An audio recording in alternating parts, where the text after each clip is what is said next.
사람들은 종종 이렇게 말합니다. 돈이 행복의 전부는 아니야. 그 말은 사실입니다.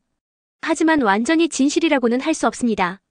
왜냐하면 돈이 부족할 때 찾아오는 불행의 무게를 우리는 너무 잘 알고 있기 때문입니다.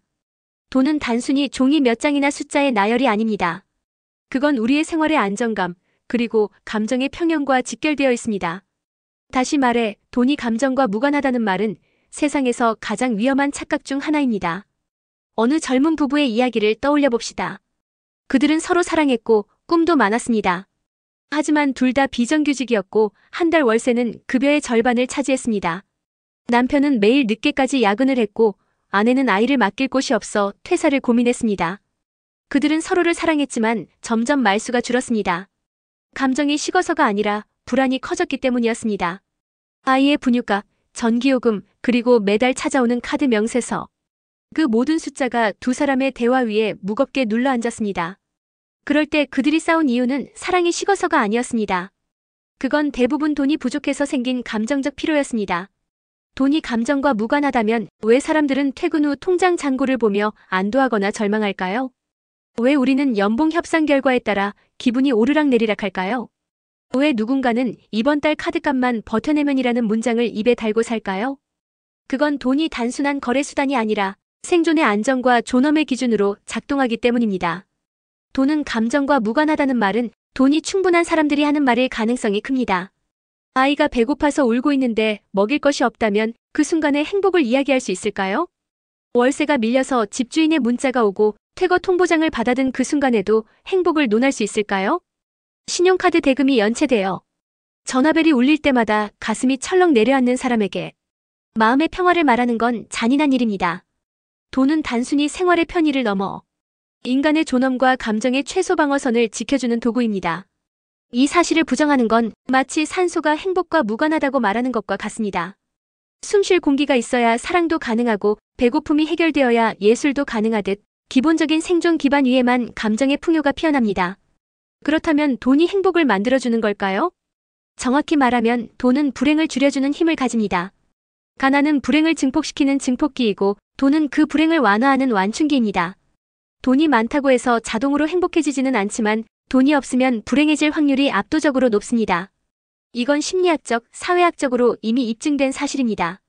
하버드 대학교의 심리학 연구팀은 경제적 압박이 인간의 인지 능력까지 감소시킨다고 발표했습니다.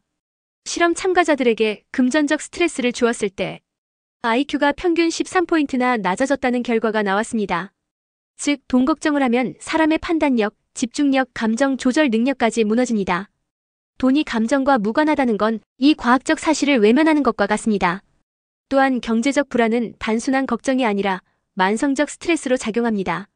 서울대 보건대학원의 연구에 따르면 경제적 불안을 느끼는 사람들은 그렇지 않은 사람보다 우울증 발병률이 2.3배 높았습니다.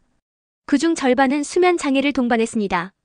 결국 돈이란 단순히 물질이 아니라 정신 건강의 기초 인프라입니다. 돈이 없다는 건 단순히 불편하다는 의미가 아니라 마음의 평화가 무너진다는 뜻입니다. 당신의 하루를 떠올려 보세요. 월급날엔 잠깐 미소가 지어지고 계좌 잔고가 줄어들면 어깨가 처집니다. 예상치 못한 세금 고지서를 받았을 때 당신의 기분은 떨어집니다. 그건 인간이 계산적인 존재라서가 아니라 생존의 불안이 감정의 깊은 층을 건드리기 때문입니다. 한 철학자는 이렇게 말했습니다. 가난은 단순히 돈이 없는 상태가 아니라 마음이 불안정한 상태다. 그렇습니다. 돈이 부족하면 사람은 생각이 짧아지고 감정이 거칠어집니다. 누군가의 말 한마디에도 쉽게 상처받고 조그마한 일에도 예민하게 반응하게 됩니다. 왜냐하면 마음의 여유가 없기 때문입니다. 이제 이렇게 말할 수 있습니다. 돈은 행복을 직접 만들지 않지만 행복이 자랄 수 있는 토양을 만든다. 돈이 감정과 무관하다면 우리가 왜 그렇게 열심히 일하고 불안해하고 미래를 걱정하겠습니까? 돈은 감정의 결과가 아니라 감정의 환경입니다. 돈이 있어야 마음이 안정되고 마음이 안정되어야 인간다운 선택이 가능해집니다. 행복이란 결국 감정의 지속입니다. 그리고 그 감정을 지탱하는 건 현실의 안정입니다. 가난이 인간을 불행하게 만드는 이유는 단순히 물건을 살 수 없어서가 아니라 존엄을 지킬 수 없기 때문입니다. 이 존엄을 지켜주는 최소한의 방패, 그것이 바로 돈입니다.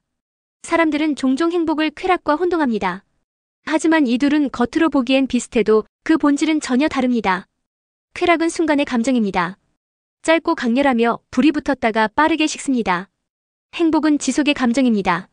조용하지만 오래가고 당신의 삶 전체를 감쌉니다. 생각해봅시다.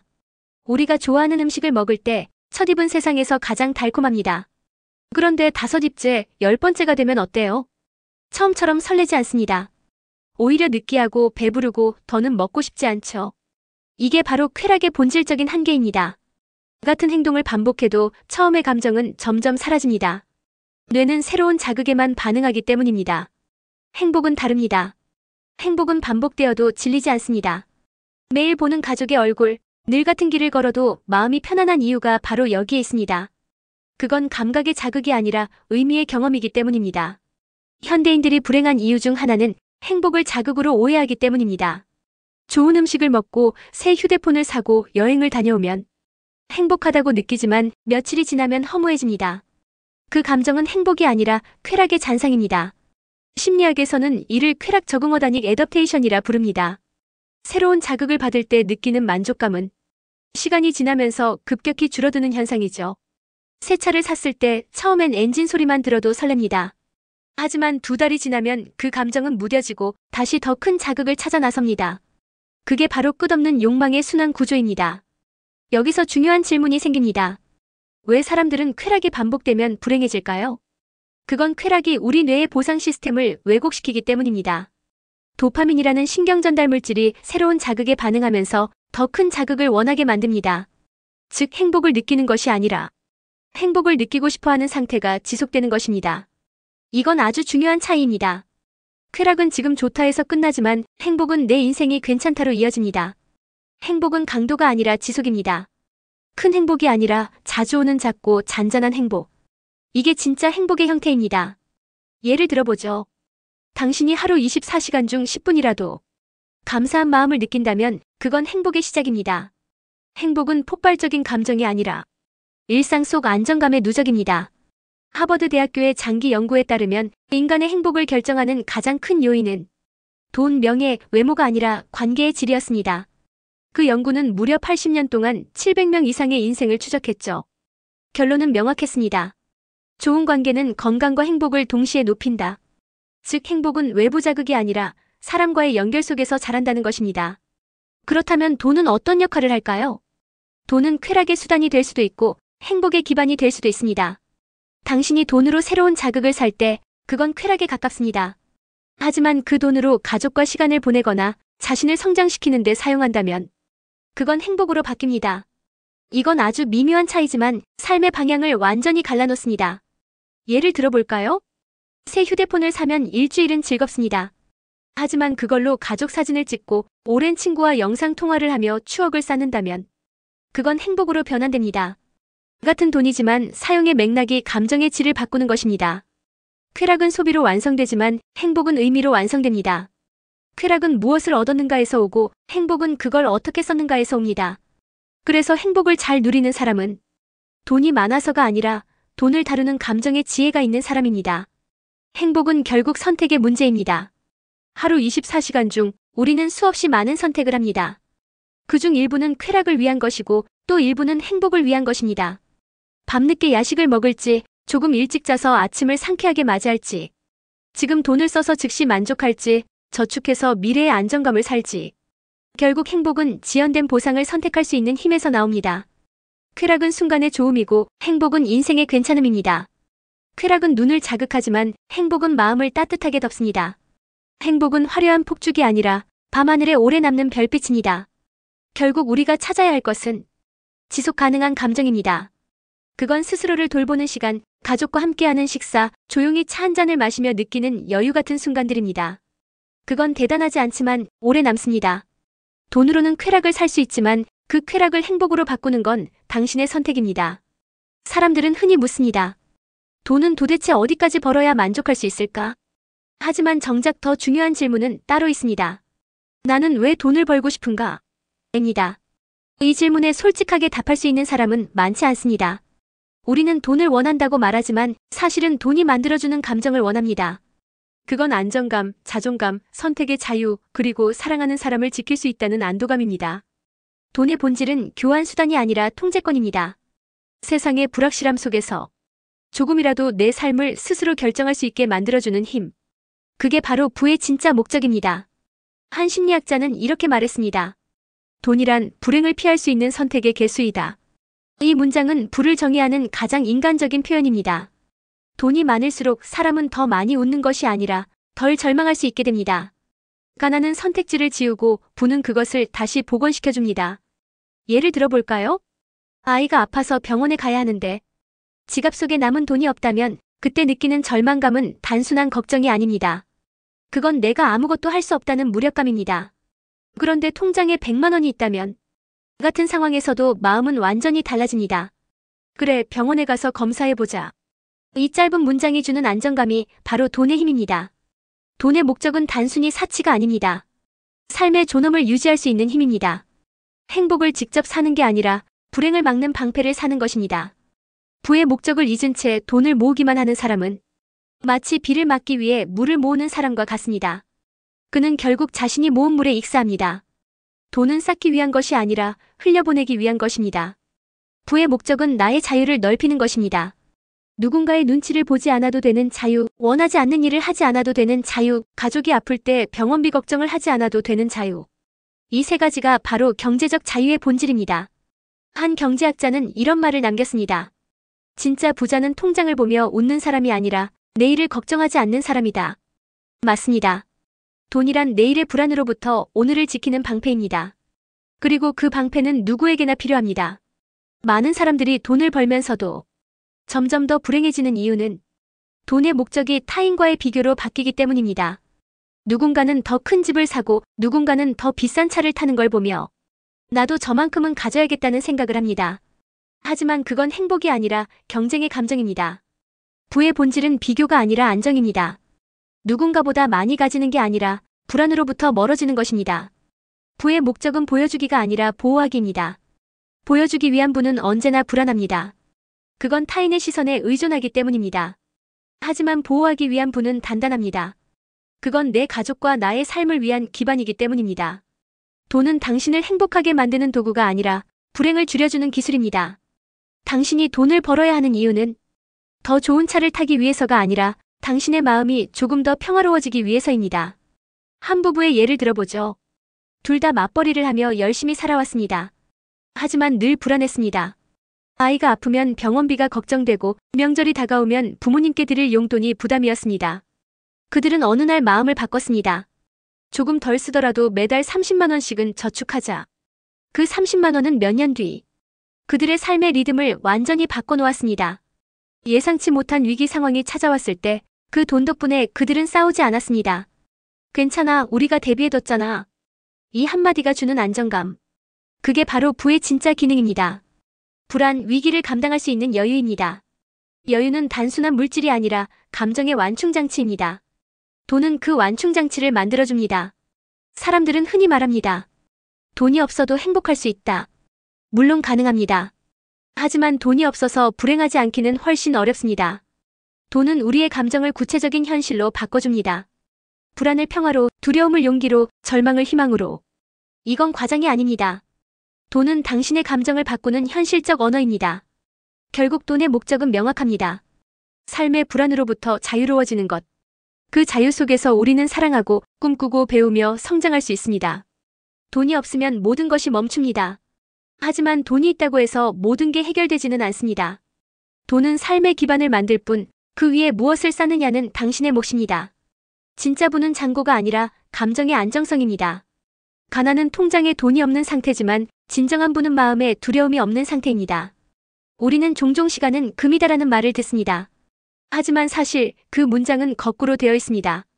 금이 시간입니다. 돈은 결국 시간을 사는 수단입니다. 어릴 때 우리는 시간을 무한히 있다고 믿습니다. 그래서 아무리 늦게 자도 괜찮고 아무리 느리게 걸어도 여유롭습니다. 하지만 나이가 들수록 깨닫게 됩니다. 시간은 생각보다 짧고 돈이 많든 적든 결국 시간이 삶의 진짜 통화라는 것을요. 그렇다면 왜 사람들은 돈을 벌기 위해 평생 시간을 팔까요? 우리가 회사에 출근해 하루 8시간을 일한다는 건 그 8시간을 돈으로 바꾸는 거래를 하는 겁니다. 다시 말해, 우리는 시간을 돈으로 교환하며 살아갑니다. 하지만 진짜 부자들은 이 거래의 방향을 바꿉니다. 그들은 돈으로 시간을 사는 사람들입니다. 예를 들어 출퇴근 이 시간을 줄이기 위해 직장 근처에 사는 사람, 청소나 식사 준비를 대신해주는 서비스에 돈을 쓰는 사람, 자동차 대신 택시를 타서 이동 중에 책을 읽는 사람. 이 사람들은 모두 돈으로 시간을 사고 있는 것입니다. 그 시간은 단순한 여유 시간이 아닙니다. 그건 삶을 다시 생각할 기회, 사랑하는 사람을 만날 시간, 나를 회복하는 시간입니다. 돈으로 살 수 있는 가장 귀한 것은 시간이고, 시간으로 살 수 있는 가장 귀한 것은 삶의 질입니다. 시간이 없다는 건 단순히 바쁘다는 뜻이 아닙니다. 그건 내가 내 인생의 주인이 아니라는 뜻이기도 합니다. 돈은 우리에게 자유를 줍니다. 그 자유의 본질은 선택의 자유가 아니라 시간의 자유입니다. 언제 일하고 언제 쉬고 누구와 시간을 보낼지를 스스로 결정할 수 있는 힘. 그게 진짜 부자들이 가진 가장 큰 특권입니다. 한 심리학 연구에서 흥미로운 결과가 있습니다. 소득이 같은 두 그룹에게 행복도를 조사했는데 하루에 자기 시간을 1시간 이상 가질 수 있는 그룹이 그렇지 못한 그룹보다 행복지수가 평균 40%나 높았습니다. 이건 단순한 여유의 문제가 아닙니다. 시간의 통제권이 곧 감정의 통제권이라는 뜻입니다. 누군가 이런 말을 했습니다. 돈으로 시간을 살 수 없다면 돈은 아무 의미가 없다. 이 말의 뜻은 단순합니다. 아무리 많은 돈이 있어도 당신이 하루 종일 회의실에 갇혀있고 아이의 성장, 가족의 생일, 나의 휴식을 놓친다면 그건 부가 아니라 속박입니다. 많은 사람들이 이 사실을 너무 늦게 깨닫습니다. 젊을 때는 돈이 먼저라 믿고 나이 들어서는 시간이 더 중요하다는 걸 깨닫죠. 문제는 그때가 이미 늦었다는 겁니다. 시간은 다시 살 수 없지만 시간을 확보하는 방법은 있습니다. 바로 지금부터 돈의 사용법을 바꾸는 겁니다. 돈을 써서 당신의 시간을 더 가치 있게 만들어 보세요. 첫째, 시간을 낭비하는 일을 왜 좋아하세요? 예를 들어 1시간 동안 1만 원을 아끼기 위해 직접 하는 일이라면 그 1시간을 더 가치 있게 쓰는 법을 고민해 보세요. 그 시간을 책을 읽거나 운동을 하거나 아이와 대화하는 데 쓴다면 그건 단순한 지출이 아니라 삶의 투자입니다. 둘째, 시간을 저장하세요. 시간은 저장되지 않지만 효율은 저장됩니다. 자동이체, 반복 업무 자동화, 디지털 정리, 이런 사소한 습관들이 당신의 시간을 지켜줍니다. 셋째, 시간을 선물하세요. 부모님께 돈을 드리는 것도 좋지만 함께 식사하는 일시간이 훨씬 더 큰 행복을 줍니다. 사람들은 돈보다 시간을 더 기억합니다. 돈으로 산 시간은 단순한 여유가 아니라 감정의 회복을 줍니다. 예를 들어 당신이 일주일에 하루라도 휴식을 얻을 수 있다면 그건 단순한 휴가가 아니라 당신의 인간성을 회복시키는 치유의 시간이 됩니다. 시간은 감정의 리셋 버튼입니다. 빡빡한 일상 속에서도 잠깐 멈추는 시간, 그 짧은 순간이 우리의 행복을 다시 세워줍니다. 돈은 결국 시간을 사기 위한 수단이어야 합니다. 시간을 아끼기 위한 돈이 아니라 시간을 되찾기 위한 돈 말입니다. 우리는 종종 돈을 벌기 위해 시간을 희생하지만 진짜 성공은 돈으로 시간을 되살아오는 것입니다. 예를 들어 어떤 사람은 퇴근 후에도 일을 붙잡고 새벽까지 야근을 합니다. 그는 열심히 살고 있지만 그만큼 빨리 늙어갑니다. 반면 또 다른 사람은 퇴근 후 1시간을 운동하고 가족과 식사하고 책 한 권을 읽습니다. 그의 통장은 조금 느리게 불어나지만 그의 인생은 천천히 깊어집니다. 둘 중 누가 진짜 부자일까요? 답은 명확합니다. 시간을 가진 사람입니다. 시간이란 결국 우리가 가진 유일한 진짜 자산입니다. 집도 차도 돈도 다시 얻을 수 있지만 시간만큼은 절대 되돌릴 수 없습니다. 그래서 부자들은 시간을 절약하려 하지 않습니다. 시간을 존중합니다. 그들은 돈을 써서 더 많은 시간을 만들고 그 시간으로 더 많은 삶을 누립니다. 당신의 인생에서 가장 값비싼 순간은 돈이 많은 때가 아니라 당신이 자유롭게 시간을 쓸 수 있을 때입니다. 아이와 공원에서 웃는 10분, 사랑하는 사람과 함께한 저녁 식사, 그 모든 건 돈으로 살 수 없을 것 같지만 사실은 돈 덕분에 가능해진 시간입니다. 돈이 그 시간을 만들어줬다는 걸 깨닫는 순간 당신은 이미 돈의 철학을 이해한 사람입니다. 결국 돈이란 시간을 관리하는 기술입니다. 그 기술을 잘 쓰는 사람만이 부와 행복을 동시에 가질 수 있습니다. 돈이 많아도 시간이 없으면 그건 부자가 아니라 노예입니다. 하지만 시간이 있고 그 시간을 자유롭게 쓸 수 있다면 비록 통장 잔고는 작아도 진짜 부자입니다. 우리는 늘 이렇게 말합니다. 돈으로 행복을 살 수는 없지. 하지만 과연 그럴까요? 그 말의 진짜 의미는 돈을 잘못 쓰면 행복을 살 수 없다는 뜻에 더 가깝습니다. 돈으로 행복을 살 수 있습니다. 단 방법을 알아야 합니다. 그리고 그 방법은 생각보다 단순합니다. 첫 번째 방법 소유보다 경험에 투자하라. 당신이 새 차를 사거나 명품 가방을 샀을 때 그 기쁨은 오래가지 않습니다. 쾌락 적응이라는 심리 현상 때문입니다. 우리의 뇌는 새로운 자극에 금방 익숙해지기 때문이죠. 하지만 여행, 공연, 대화, 추억 같은 경험은 다릅니다. 그건 뇌의 기억의 감정으로 저장되기 때문입니다. 하버드대 심리학자 토머스 길로비치는 이렇게 말했습니다. 경험은 시간이 지나도 가치가 줄지 않는다. 오히려 더 빛난다. 예를 들어 친구와 함께 떠난 제주도 여행을 떠올려 보세요. 그때의 바람, 웃음, 음식, 풍경. 그 기억은 몇 년이 지나도 당신을 웃게 합니다. 그때의 감정은 뇌의 행복 회로에 영구히 각인되어 있습니다. 반면 명품 가방을 샀던 순간의 설렘은 며칠 길어야 몇 주 안에 사라집니다. 그건 감각의 기억이지 감정의 기억이 아니기 때문이죠. 그래서 돈을 경험에 쓰는 사람일수록 행복의 지속 시간이 길어집니다. 두 번째 방법 타인을 행복하게 만들어라. 미국 하버드대 사회심리학 연구에서 참가자들을 두 그룹으로 나눴습니다. A그룹은 자신을 위해 $100를 썼고 B그룹은 다른 사람을 위해 $100를 썼습니다. 하루가 지난 후 어떤 그룹이 더 행복했을까요? 결과는 놀라웠습니다. B그룹, 즉 남을 위해 쓴 사람들이 자기 자신을 위해 돈을 쓴 사람보다 행복도가 평균 42% 더 높게 나타났습니다. 왜 그럴까요? 뇌의 보상 시스템은 주기와 받기를 구분하지 않기 때문입니다. 다른 사람을 도울 때 우리의 뇌는 마치 내가 보상을 받은 것처럼 반응합니다. 이걸 심리학에서는 도파민 공감 효과 도파마인 엠퍼시 이펙트라고 부릅니다. 즉 행복은 순환합니다. 당신이 타인을 행복하게 만들면 그 행복이 돌아와 당신의 신경계를 따뜻하게 자극합니다. 그래서 부자일수록 기부를 단순한 의무가 아니라 자기 감정의 리셋으로 여깁니다. 빌 게이츠, 워렌 버핏, 손정혜 같은 거물들이 기부를 세금이 아닌 축복이라 말하는 이유가 바로 이것입니다. 돈으로 행복을 사고 싶다면 그 돈을 자기 자신에게만 쓰지 마세요. 부모님께 작은 선물을 드리거나 오랜 친구에게 밥을 사거나 모르는 사람에게 커피 한 잔을 사주는 것도 좋습니다. 이때의 핵심은 금액이 아니라 의미입니다. 행복은 절대 돈의 크기에서 오지 않습니다. 그 돈이 만들어낸 감정의 온도에서 옵니다. 세 번째 방법 시간의 질을 바꿔라. 돈은 단순히 더 많은 물건을 사는 게 아니라 더 나은 하루를 사는 도구가 될 수 있습니다. 예를 들어 당신이 매일 1시간을 버스로 출퇴근한다면 그 시간 동안 당신의 감정은 피로와 스트레스로 가득할 수 있습니다. 하지만 조금 더 비싼 교통수단을 이용해서 그 시간 동안 책을 읽거나 음악을 듣거나 휴식을 취할 수 있다면 그건 단순한 지출이 아니라 행복을 사는 소비입니다. 심리학에서는 이를 시간의 질 투자 타임 퀄러티 인베스트먼트라고 부릅니다. 우리가 같은 하루 24시간을 살더라도 그 시간을 얼마나 좋은 감정으로 채우는가가 행복을 결정한다는 겁니다. 한 CEO는 이런 말을 했습니다. 나는 돈을 벌기 위해 일했지만 지금은 돈이 내 시간을 지켜준다. 이건 단순한 성공의 자랑이 아닙니다.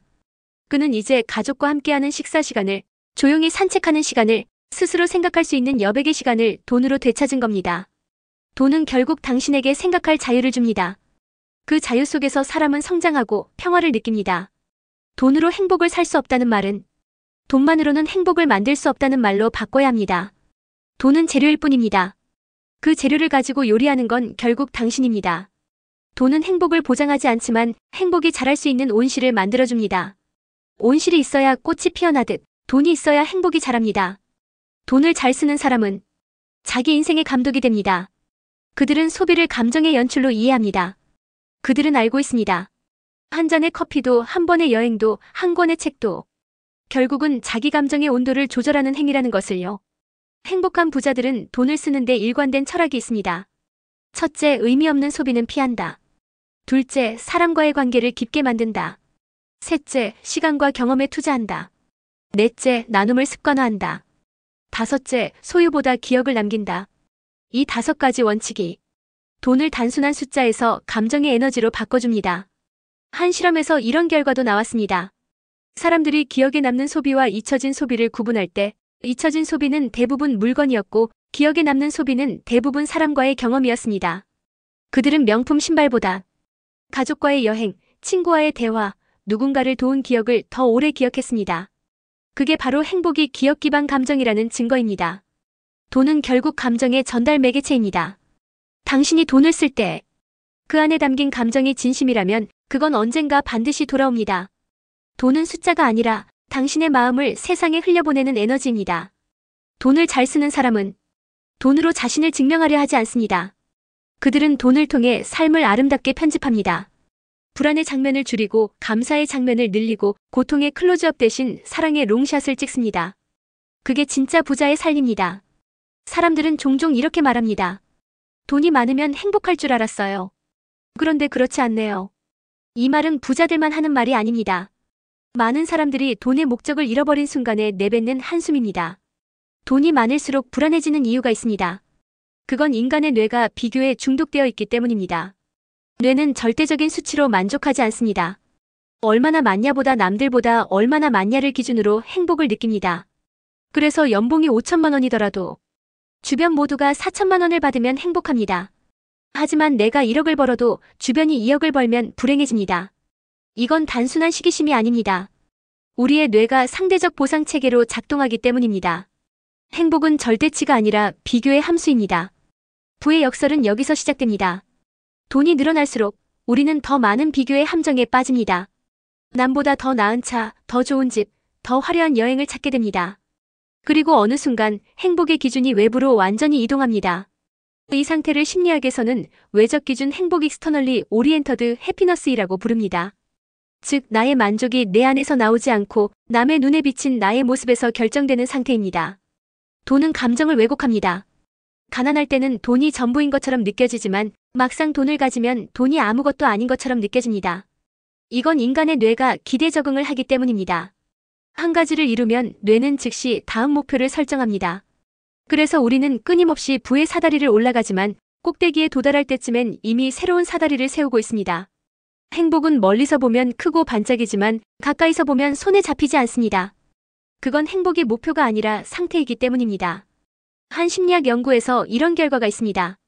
복권에 당첨된 사람들의 행복 수준은 당첨 직후에는 급격히 상승하지만 1년이 지나면 대부분 원래의 행복 수준으로 돌아갑니다.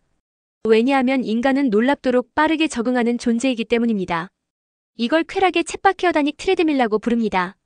돈이 늘어날수록 우리는 더 큰 자극, 더 높은 소비, 더 강한 쾌감을 원하게 됩니다. 그런데 아이러니하게도 그 과정에서 우리는 가장 중요한 것 감사를 잃습니다. 우리가 다시 행복을 되찾는 방법은 의외로 단순합니다. 바로 충분함을 배우는 것입니다. 충분하다는 말은 포기나 체념이 아닙니다. 그건 내 안에서 만족의 기준을 재설정하는 과정입니다. 우리는 늘 덜을 원하지만 진짜 행복은 덜을 받아들이는 순간에 찾아옵니다. 한 철학자는 이렇게 말했습니다. 진짜 부자는 더 이상 필요 없는 사람이다. 이 말은 깊은 통찰을 담고 있습니다. 부의 목적은 끝없이 늘리는 것이 아니라 충분한 시점을 스스로 정의하는 데 있습니다. 충분함을 안다는 건 비교의 게임에서 벗어나는 힘입니다. 내가 가진 것을 잃지 않기 위해 남의 삶을 부러워하지 않는 태도. 그게 바로 마음의 자유입니다. 돈을 쓴다고 해서 모두 행복해지는 것은 아닙니다. 돈을 쓰는 방식에는 두 종류가 있습니다. 하나, 나를 위한 소비. 이건 에너지를 충전시키는 소비입니다. 책을 사고 좋은 식사를 하고 여행을 떠나며 내 삶의 질을 높이는 지출입니다. 둘, 나를 잃는 소비. 이건 공허를 채우기 위한 소비입니다. 남이 하니까 따라하는 소비, SNS에 올리기 위한 소비, 지루함을 잊기 위한 충동적 소비. 두 소비의 차이는 결과가 말해줍니다. 나를 위한 소비는 여운이 남지만 나를 잃는 소비는 후회가 남습니다. 돈을 잘 쓰는 사람은 소비를 기억으로 바꾸는 기술자입니다. 그들은 돈을 감정의 보상으로 쓰지 않고 삶의 경험으로 전환시킵니다. 돈과 행복의 균형을 맞추려면 행복의 기준을 가치로 바꿔야 합니다. 행복한 사람들은 무엇을 가졌는가 보다 어떻게 살고 있는가를 봅니다. 그들은 자신이 돈을 어떻게 쓰는지보다 그 돈이 누군가의 삶에 어떤 의미를 남겼는가를 봅니다. 한 노년 부부의 이야기가 있습니다. 평생 큰 부자는 아니었지만 매년 한 번씩 고아원에 쌀 10포대를 기부했습니다. 그들에게 누군가 물었습니다. 그 돈으로 여행을 가시지 그러셨어요? 그 부부는 이렇게 대답했습니다. 우리가 여행을 가면 추억이 남지만 그 아이들은 밥 한 끼로 생명이 이어지잖아요. 이 대답 속에 진짜 부의 철학이 있습니다. 행복은 소유에서 오지 않고 의미에서 온다. 많은 부자들이 노년에 가장 후회하는 것은 일에 쓴 시간이 아니라 사람과의 시간을 잃은 것입니다. 돈은 다시 벌 수 있지만 사람은 다시 만날 수 없습니다. 관계는 시간과 관심으로만 자랄 수 있습니다. 부부는 관계를 대체할 수 없습니다. 그러나 좋은 관계는 부를 대신할 수 있습니다. 사람은 함께할 때 가장 부유해집니다. 우리가 진짜로 부자가 되는 순간은 통장 잔고가 늘어날 때가 아니라 감정의 여유가 생길 때입니다. 불안이 줄고 감사가 늘어날 때. 그게 바로 내면의 부입니다. 결국 돈과 행복의 균형은 속도가 아니라 방향의 문제입니다. 얼마나 빨리 가는가 보다 어디로 향하고 있는가가 중요합니다. 돈은 목적지가 아니라 나침반입니다. 그 나침반이 의미를 향할 때 우리는 비로소 흔들리지 않습니다. 다시 묻겠습니다. 당신이 돈을 버는 이유는 무엇입니까? 그 돈으로 무엇을 지키고 싶습니까? 그 답을 찾는 순간 당신의 부는 더 이상 숫자가 아니라 당신 삶의 언어가 될 것입니다. 돈은 인생의 목적지가 아닙니다.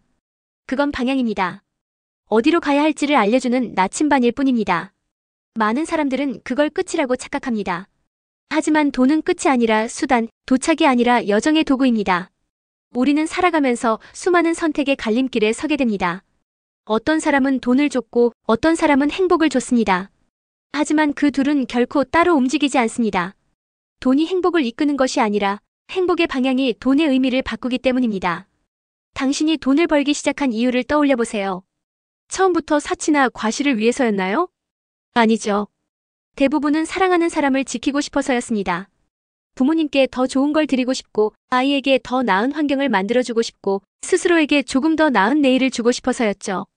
즉, 돈은 사랑의 또 다른 표현이었습니다. 그런데 우리는 어느 순간부터 돈이 목적이 되어버린 세상에 살고 있습니다. 돈을 버는 이유가 아니라 돈이 많다는 사실 그 자체가 목적이 된 사회. 이때부터 불행이 시작됩니다. 돈이 많을수록 불안해지고 성공했을수록 외로워집니다. 이건 돈의 문제가 아니라 방향을 잃은 문제입니다. 당신의 부가 크다고 해서 당신의 마음이 넓어지는 건 아닙니다. 하지만 마음이 넓어질수록 당신의 부는 더 단단해집니다. 우리가 진짜로 지켜야 할 것은 숫자가 아니라 의미입니다. 의미가 있는 돈은 축복이 되지만 의미를 잃은 돈은 짐이 됩니다. 돈은 그 자체로 중립적입니다. 그건 나쁜 것도 좋은 것도 아닙니다. 그건 단지 증폭기입니다. 당신의 내면에 있는 감정과 철학을 증폭시키는 장치죠. 감사하는 사람에게 돈은 선이 됩니다. 하지만 불안한 사람에게 돈은 두려움이 됩니다. 따뜻한 마음을 가진 사람은 돈으로 관계를 만들지만 비교에 지친 사람은 돈으로 벽을 쌓습니다. 그래서 돈의 진짜 문제는 돈이 얼마나 있느냐가 아니라 그 돈을 다루는 마음의 상태입니다. 심리학자 데니얼 카너먼은 이렇게 말했습니다. 돈은 행복을 만들지 않는다. 그러나 돈은 불행을 줄이는데 매우 효과적이다. 이 말은 명확합니다. 돈은 행복의 재료는 아니지만 불행을 제거하는 도구라는 겁니다. 따라서 행복한 부자가 되려면 먼저 불행의 근원을 제거해야 합니다. 불안, 비교, 두려움, 증오 같은 감정을요. 가난한 사람은 하루를 버텨야 하지만 부자는 하루를 설계할 수 있습니다. 하지만 그 부가 마음의 평화를 주지 못한다면 그건 단지 무거운 자유일 뿐입니다. 진짜 부자는 돈으로 시간을 사고 그 시간을 통해 평화를 누리는 사람입니다. 그들은 알고 있습니다. 시간을 통제할 수 있다는 것이 삶의 가장 근본적인 자유라는 걸요. 행복은 더 가지는 것이 아니라 덜 잃는 것에서 옵니다. 돈이 많아질수록 우리는 더 많은 걸 잃습니다. 자유, 여유, 관계, 진심, 그리고 자신. 그래서 부와 행복의 균형은 무엇을 더 가지느냐가 아니라 무엇을 잃지 않느냐의 문제입니다. 당신이 돈을 벌면서도 잃지 말아야 할 것, 그건 삶의 온기입니다. 세상은 지금 부의 세대 전환기에 있습니다. 이제 부는 더 이상 소유의 개념이 아닙니다. 공유, 협력, 의미, 가치로 이동하고 있습니다. 진짜 부자는 자신의 돈을 세상을 움직이는 에너지로 씁니다. 그들은 나의 부가 타인의 기회를 만들 수 있음을 압니다. 그게 바로 의미 있는 부, 순환하는 부입니다. 빌 게이츠가 이렇게 말했습니다. 성공이 나를 정의하지 않는다. 내가 남긴 영향이 나를 정의한다. 돈을 단순히 내 삶을 편하게 하는 도구로만 쓴다면 그건 유용하지만 한계가 있습니다. 하지만 그 돈으로 세상을 조금이라도 따뜻하게 만든다면 그건 부의 완성입니다. 행복은 결코 도착지가 아닙니다. 그건 매일의 방향입니다. 아침에 눈을 뜰 때 오늘 하루를 무엇을 위해 살 것인가를 스스로 묻는 것. 그 질문이 있는 사람은 이미 행복한 사람입니다. 돈이 많아도 그 질문이 없으면 삶은 공허해집니다. 하지만 가진 게 적어도 그 질문이 있다면 삶은 의미로 채워집니다. 행복은 순간의 감정이 아니라 삶의 자세입니다. 감사할 줄 아는 마음, 비교하지 않는 용기, 누군가를 돕고자 하는 따뜻함, 그 모든 것이 행복의 형태입니다. 당신이 가진 돈이 많든 적든 지금 이 순간에도 행복은 가능합니다. 왜냐하면 행복은 결핍의 반대말이 아니라 인식의 상태이기 때문입니다. 돈이 없어도 사랑은 가질 수 있고 돈이 많아도 외로움은 가질 수 있습니다. 그 차이를 만드는 건 의식의 방향입니다. 즉, 부와 행복은 마음의 나침반을 어디에 두느냐의 문제입니다. 돈이 많을수록 책임도 커집니다. 하지만 그건 두려운 일이 아닙니다. 그건 세상을 더 나은 곳으로 바꿀 수 있는 기회이기도 합니다. 당신의 돈이 누군가의 희망이 될 수 있다면 그건 이미 좋은 부입니다. 좋은 부는 사람을 살리고 좋은 부자는 세상을 살립니다. 이제 묻겠습니다. 당신은 돈으로 무엇을 살고 싶습니까? 그 돈으로 어떤 세상을 만들고 싶습니까? 그리고 그 길 위에서 당신은 행복하십니까? 그 질문에 망설임 없이 네, 행복합니다라고 답할 수 있다면 당신은 이미 부자입니다. 마지막으로 이 문장을 기억해 주세요. 돈은 행복의 목적이 아니라 행복으로 향하는 방향입니다. 방향이 올바르면 부는 자연스럽게 따라옵니다. 오늘 하루도 당신의 돈이 의미를 향하고 당신의 시간이 사랑으로 흐르기를 바랍니다. 고맙습니다.